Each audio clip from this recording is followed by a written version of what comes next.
Video को अंतिम तक देखिएगा। वीडियो के लास्ट में एक प्रीवियस पार्ट से हमने आपके लिए बोनस क्वेश्चन रखा है, जस्ट आपके रिवीजन के लिए हम रखते हैं एंड देखते हैं कितने कैंडिडेट उसका सही आंसर कमेंट करते हैं। जिनके भी कमेंट सही होंगे उन पे हम लाइक और रिप्लाई भी जरूर करेंगे। क्वेश्चन है यहाँ पे, पहला क्वेश्चन है इस मॉड्यूल का आपका सेल्स एंड बैटरीज का। सेल आपको पता है कई सारे सेल्स मिलके फिर आपकी बैटरी बनती है। यहाँ पे which device convert sunlight into electrical energy, कौन सी युक्ति धूप को विद्युत ऊर्जा में बदलती है। यहाँ पहला क्वेश्चन है धूप को यानी सनलाइट को इलेक्ट्रिकल एनर्जी में कौन कन्वर्ट करता है। तो हम सभी को पता होते हैं हमारे सोलर सेल, या उन्हीं सोलर सेल को ही हम कहते हैं फोटोवोल्टाइक सेल। क्या कहते हैं? फोटोवोल्टाइक सेल कहते हैं। कुछ इस तरह से होते हैं, इन पे जब सनलाइट पड़ती है ये आपके एक तरह से अर्धचालकों से बने होते हैं, ठीक है, सिलिकॉन जर्मेनियम इन सब से। एंड इस पे जब सनलाइट आपकी पड़ती है तो उसके अकॉर्डिंग फिर आपका यहाँ पे जो इलेक्ट्रिसिटी है वो जनरेट होती है। आप सभी ने देखा होगा इस तरह का सोलर पैनल। अगले क्वेश्चन पे चलेंगे हम लोग। अगला क्वेश्चन है यहाँ पे which law secondary cell work. Secondary cell, अब देखिए यहाँ पे सेल जो होती है दो तरह की होती है, एक होती प्राइमरी, एक होती प्राइमरी सेल जिसे हम एक बार यूज करते हैं, जैसे डैनियल सेल, लैक्लांसी सेल आपने सुना होगा, वन टाइम यूज एंड फिर वो खराब हो जाती है आपकी। एंड दूसरी होती है सेकेंडरी सेल जिसे हम यूज करते हैं, फिर चार्ज करते हैं, फिर यूज करते हैं। ये जो बैटरीज होती हैं इन्हें हम लंबे टाइम तक यूज कर सकते हैं, इन्हें हम लोग कहते हैं सेकेंडरी सेल, जो कई तरह की होती हैं। आप उस हिसाब से आगे हम लोग बात करेंगे, ठीक है। तो प्राइमरी सेल और सेकेंडरी सेल। अच्छा, सेल की रिक्वायरमेंट क्यों पड़ी? जैसे आपकी इलेक्ट्रिकल एनर्जी है उसे आप कैसे स्टोर करेंगे, तो उसे हम सेल वगैरह में स्टोर करते हैं, फिर से हम उसे यूज कर पाते हैं, ठीक है। तो यहाँ पे जो सेकेंडरी सेल है वही पूछ रहा है कि किस सिद्धांत पे काम करता है। तो लेंज के नियम, जूल के नियम, या इस पे नहीं है। राइट आंसर आपका फैराडेज लॉ ऑफ इलेक्ट्रोलिसिस, जो फैराडे का विद्युत अपघटन का नियम है, इसी पे आपका सेकेंडरी सेल जो है वो काम करता है। किस पे काम करता है? Faraday's law of electrolysis. एक कोई चैम्बर होगा, इसमें इलेक्ट्रोलाइट्स आपके भरे होते हैं, ठीक है, कोई एसिड हो सकता है, इसमें आपके दो, एक एनोड एक कैथोड होता है। इस तरह से आपका कुछ जो सिद्धांत है ये एक्सप्लेन किया जाता है यहाँ पे। आप सबने इसके बारे में पढ़ा भी होगा, यहाँ ज्यादा डिटेल में हम लोग नहीं जाएंगे। अगला क्वेश्चन है what the formula to calculate the mass deposited during electrolysis. यही फैराडेज लॉ ऑफ इलेक्ट्रोलिसिस जो अभी बात हो रही थी उसी की यहाँ बात हो रही थी। उसमें जो मास डिपॉजिटेड m होता है, m is equal to, m directly proportional होता है आपका धारा और समय के, m is directly proportional to I जो करंट है, और जो टाइम है कितने टाइम तक वो करंट बहा, उसी पे ये डिपेंड करता है। इस प्रोपोर्शनेट के सिंबल को हटाने के लिए यहाँ पे एक आपका आता है कांस्टेंट जिसे हम लोग कहते हैं Z, एंड ये आपका होता है इलेक्ट्रोकेमिकल इक्विवेलेंट जिसे कहते हैं, ठीक है। तो यहाँ पे राइट आंसर क्या हो गया आपका? m is equal to ZIT gram, ठीक है। ये आपका है विद्युत अपघट्ट के दौरान एकत्रित द्रव्यमान की गणना करने का सूत्र। इस पे आगे न्यूमेरिकल भी मिल सकते हैं आपको। अगला क्वेश्चन है how the capacity of batteries is specified. Battery की क्षमता कैसे बताई जाती है, ठीक है। तो कई बार आपने सुना होगा कोई कहता 12 वोल्ट की बैटरी, 12 वोल्ट वो क्षमता नहीं है उसकी, ठीक है, उसकी कैपेसिटी नहीं है ये, ठीक। यहाँ पे राइट आंसर होता है आपका एम्पियर आर। जो बैटरी है उसको हम लोग एम्पियर आर में उसकी क्षमता बताते हैं। आप सबने देखा भी होगा 150Ah, 170Ah, 180Ah, इस तरह की बैटरी आती है, 220Ah। ये कार की बैटरी का स्नैप हमने यहाँ पे डाला जो कितने की है? 77Ah और 12 वोल्ट की, ठीक है। तो AH एम्पियर आर क्या है आपका? बैटरी की कैपेसिटी स्पेसिफाई करने का तरीका है। अगला क्वेश्चन है what the name of defect that bending of plates in secondary cell. जो सेकेंडरी सेल होती है उसमें जो अलग अलग प्लेट्स है, उसमें ये कह रहा है कि जो प्लेट है वो अगर बेंड हो जा रही है, मुड़ जा रही है ऐसे, तो उस दोष को हम क्या कहते हैं? जिसमें सेकेंडरी सेल की जो प्लेट होती है क्या होती हैं? मुड़ जाती हैं। तो ऐसे दोष को हम लोग कहते हैं बकलिंग। क्या कहते हैं? बकलिंग इफेक्ट या बकलिंग डिफेक्ट कहते हैं, जब सेकेंडरी सेल्स की जो प्लेट है वो क्या हो जाए? बेंड हो जाए, मुड़ जाए। नेक्स्ट है question what the unit of electric charge. देखिए इलेक्ट्रिक चार्ज की यूनिट पूछ रहा है, तो वोल्ट किसकी? वोल्टेज की इकाई है, वाट आपकी पावर की, एम्पियर आपका करंट की, जो कूलाम होता है ये आपके इलेक्ट्रिक चार्ज या आवेश का मात्रक होता है जिसे हम लोग Q से डिनोट करते हैं, ठीक है। किससे डिनोट करते हैं? Q से, ठीक। Q is equal to IT होता है, आपने पढ़ा होगा, I/T, Q is equal to IT, sorry. तो कूलाम आपका यहाँ पे राइट आंसर हो जाएगा। चलिए अगले क्वेश्चन पे चलते हैं। कूलाम आपका आवेश की इकाई हो गई। अगला क्वेश्चन है यहाँ पे what the output voltage of lithium cell. जो लिथियम सेल होती है देखिए उसका जो निर्गत वोल्टेज होता है जनरली 2.5 वोल्ट से 3.6 या 5 वोल्ट तक होता है। तो यहाँ पे आप देखेंगे आपको 2.5 वोल्ट राइट आंसर मिल जा रहा है। तो यही आपका लिथियम सेल का निर्गत वोल्टेज या आउटपुट वोल्टेज का मान होगा। राइट आंसर आपका 2.5 वोल्ट। नेक्स्ट है question, what the method of charging if the battery is to be charge for short duration at higher rate. देखिए यहाँ कह रहा है कम समय में उच्च दर से बैटरी को आवेशित करने हेतु कौन सी विधि अपनाई जाती है। इनिशियल चार्ज नहीं हो सकता आपका सही हो, तो इनिशियल चार्ज करने के लिए है। ट्रिकल चार्जिंग आपका है, बहुत लो करंट 2 से 5% जो होता है उस पर लंबे समय तक इसे चार्ज करने को ट्रिकल चार्जिंग कहते हैं। बूस्ट चार्ज आपका यही यहाँ पे सही आंसर है, बूस्ट चार्ज की बात यहाँ करेंगे। इसमें क्या होता है, बैटरी निरावेशित भी हो रही है एंड उसे हम पैरेलली आवेशित भी करते रहते हैं, इसी को हम लोग यहाँ पे बूस्ट चार्जिंग बोलते हैं। यानी कि जिस रेट से वो निरावेशित हो रही है उससे ज़्यादा कहीं रेट से, उसी रेट से हमें उसे आवेशित भी करते रहना होता है। जैसे गाड़ी वगैरह की बैटरी होती है, निरावेशित भी हो रही है अगर गाड़ी चल रही है, कुछ हो रहा है, ठीक है, एंड साथ में आवेशित भी हो रही है। चलिए अगला क्वेश्चन है यहाँ पे, क्वेश्चन नंबर 9 है, Which electrolyte used in carbon zinc dry cell. Carbon zinc dry cell आपने देखा, जो शुष्क सेल होता है ना, कार्बन और जस्ते का बना हुआ, आप सबने देखा होगा जो घड़ियों वगैरह में या रेडियो में यूज करते थे, ठीक। तो जो कार्बन जिंक ड्राई सेल होता है उसके बीच में लुगदी टाइप का भरा होता है, वही वहां पे इलेक्ट्रोलाइट होता है या विद्युत अपघट्य होता है। तो ये पूछ रहा है वो क्या रहता है, तो डाइल्यूटेड सल्फ्यूरिक एसिड नहीं होता, वो पोटेशियम हाइड्रोक्साइड या कंसंट्रेटेड हाइड्रोलिक एसिड भी नहीं होता, वो होता है एल्यूमिनियम क्लोराइड या कई बार प्लास्टर ऑफ पेरिस भी रहता है।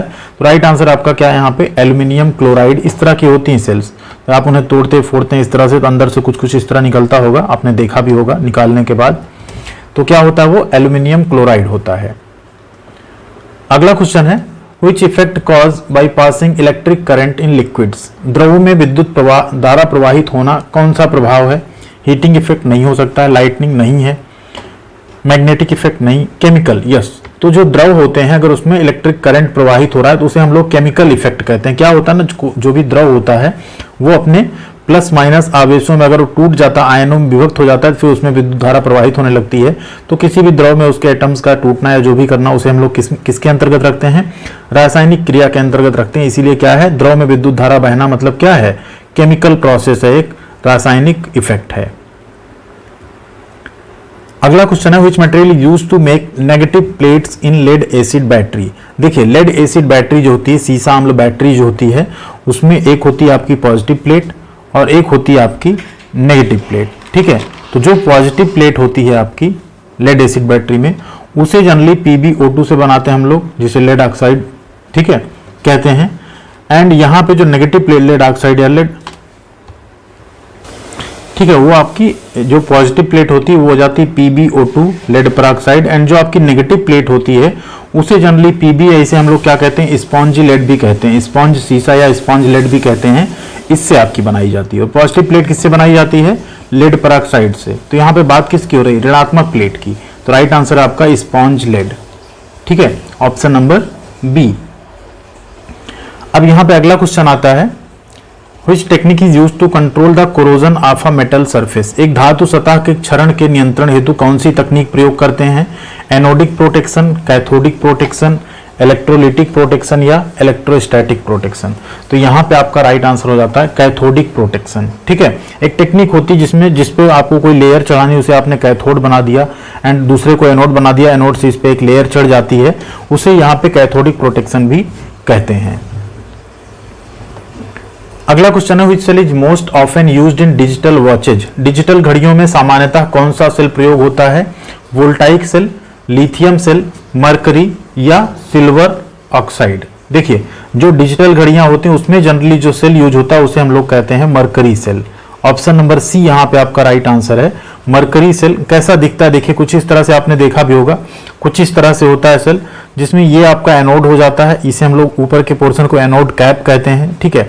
नीचे वाला ये पोर्शन जो रहता है कैथोड होता है। यहाँ पे एक गैस्केट लगी होती है एनोड कैथोड के बीच में आपकी, जिसे हम सेपरेटर भी कह सकते हैं। यहाँ एक गैस्केट हो गई, ये सेपरेटर हो गया आपका, और इसे कहते हैं सेल कैन। एक कैन के अंदर ये सारी चीजें क्या रहती हैं, पैक रहती हैं, ठीक है। इसे हम लोग क्या कहते हैं, मरकरी सेल। अगले क्वेश्चन पे चलते हैं, what the effect if one cell is connected with reverse polarity in a parallel combination circuit. देखिए अगर पैरेलल कॉम्बिनेशन सर्किट है एंड एक सेल जो है क्या है, रिवर्स पोलैरिटी में कनेक्ट हो जाती है पैरेलल कॉम्बिनेशन में, उस केस में आपका क्या हो जाएगा, शॉर्ट सर्किट हो जाएगा, लघुपथित हो जाएगा, ठीक है, सर्किट आपका पूरा क्या हो जाएगा, will get short circuited.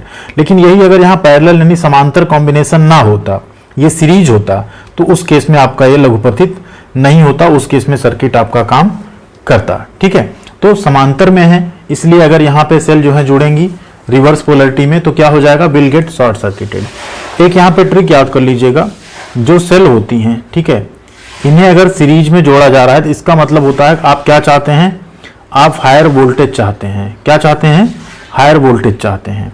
And अगर सेल को पैरेलल में जोड़ा जा रहा है, पैरेलल में, ठीक है, समांतर में, तो वहां पे आप क्या चाहते हैं, हायर करंट चाहते हैं, आई यानी धारा ज्यादा चाहते हैं।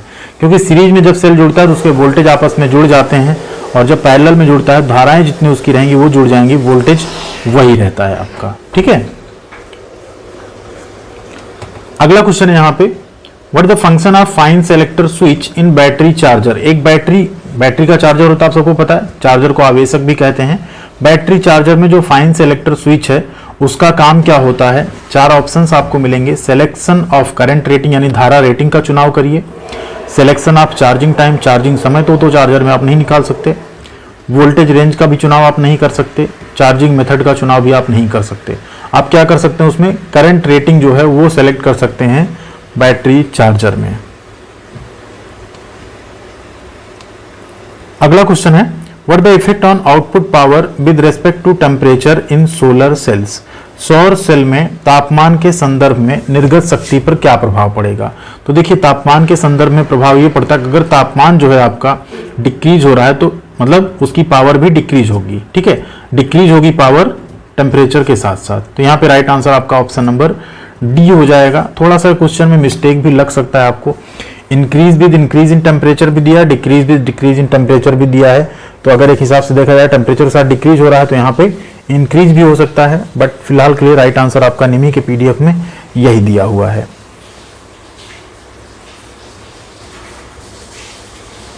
अगला क्वेश्चन है, व्हाट पर्पस द हाइग्रोमीटर। यहाँ पे होना चाहिए आपका hydrometer is used during charging of battery. Battery में आवेशन के समय हाइड्रोमीटर का क्या उद्देश्य होता है।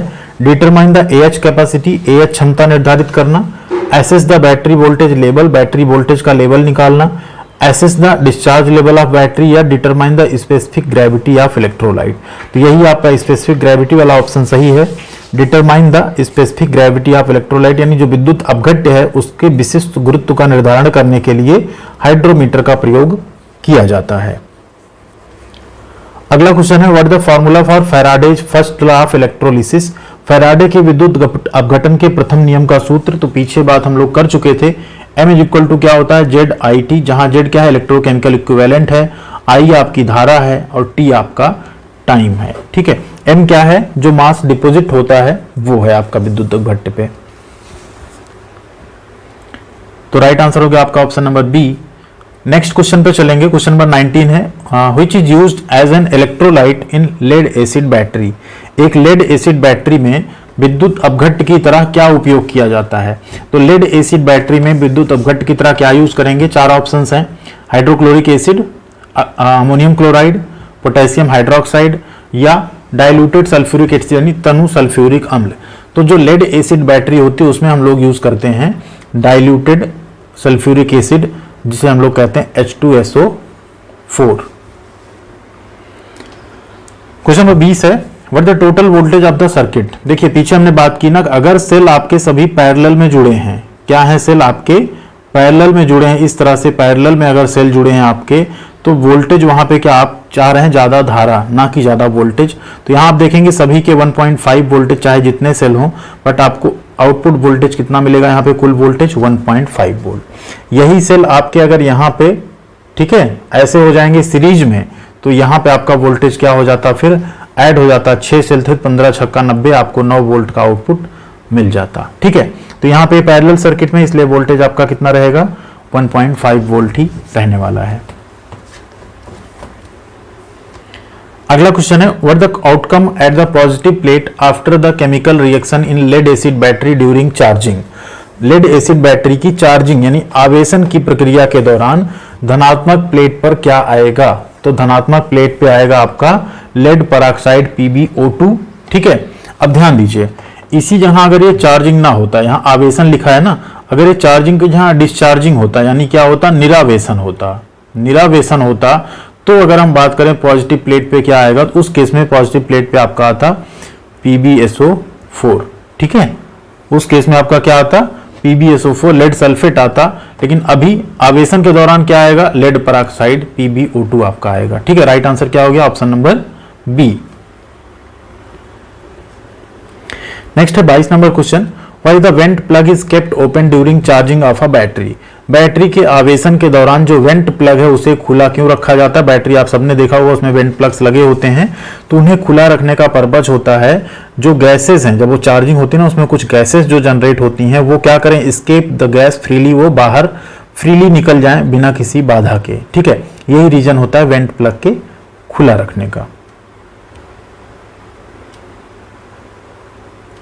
नेक्स्ट है question 23, in which method the battery charge at low current for long period. देखिए इसके बारे में पीछे हमने बात भी की थी कि कौन सी विधि में बैटरी को कम धारा पर लंबे समय तक आवेशित किया जाता है, तो ऐसी चार्जिंग मेथड को हम लोग कहते हैं ट्रिकल चार्जिंग मेथड।